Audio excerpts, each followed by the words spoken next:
হলো ঠোঁটের ভাষা, এটা হলো ইউনিভার্সাল শব্দ। এই বাচ্চা যখন দুনিয়ার মধ্যে আসি, আর দুনিয়ার মধ্যে আসার পরে যেই আওয়াজটা করে কান্না করে, এই আওয়াজটার নাম হলো আল্লাহ। সুবহানাল্লাহ কোন। আমার বন্ধুগণ, আল্লাহ বললেন এই উপ শব্দটা তুমি তাদের সামনে ব্যবহার করতে পারবা না।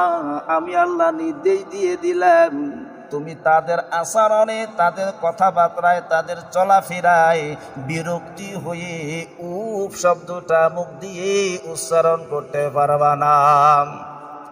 এখন সন্তান কথাই বলে না, মানে বেশি কথা বললেই বাবা মা বেজার হয়ে যায়। কথাগুলোই হলো বড় বড়। এমন লোক আছে না, কথা বলে কিন্তু আস্তে কথা বলতে পারে না, বড় বড় কথা বলে, সব সময় একটু গলাটাই একটু বড়। আমি কথা বলতে গেলে আমার পিতা মাতা বেজার হয়ে যায়, এই জন্য আমি কথাই বলবো না। আল্লাহ বলেন না না, তা হবে না, কথা তোমাকে বলতেই হবে, তাদের সঙ্গে বিনয়ের সঙ্গে কথা বলতে হবে। ওয়ালা তাকুল লাহুমা কওলান কারীমা, তাদের সঙ্গে সম্মানজনক কথা বান্দা তোমাদেরকে বলতে হবে। কথাকার আরো জোরে বলেন আমার বন্ধুগণের। পরে আল্লাহ বললেন, আল্লাহ রাব্বুল আলামিনের পরে বলে দিলেন, বান্দারে আমি আল্লাহর কাছে তাদের জন্য রহমতের দোয়া করো।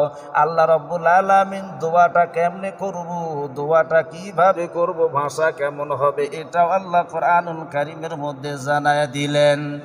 واخفض لهما جناح الذل من الرحمة وقل رب ارحمهما كما ربياني صغيرا। আপনারা জানেন, পড়েন দেখি। وقل رب ارحمهما كما ربياني صغيرا। ঘোষণাকার আল্লাহ বললেন, আমি আল্লাহর নিকট তাদের জন্য দোয়া করো। দোয়াটা কেমন হবে, যে হে আল্লাহ, হে আমার রব, আমার পিতা মাতা আমারই যেমনি ভাবে বাল্যকালে লালন পালন করেছে, ও রব্বুল আলামিন তাদের প্রতি তোমার রহম করো, অনুগ্রহ করো, তোমার রহমতের কোলে তাদেরকে তুমি লালন পালন করো। সুবহানাল্লাহ কোন। তাহলে পিতা মাতার খেদমত করাটা এটা কার হুকুম? একটু জোরে বলেন এ বন্ধু।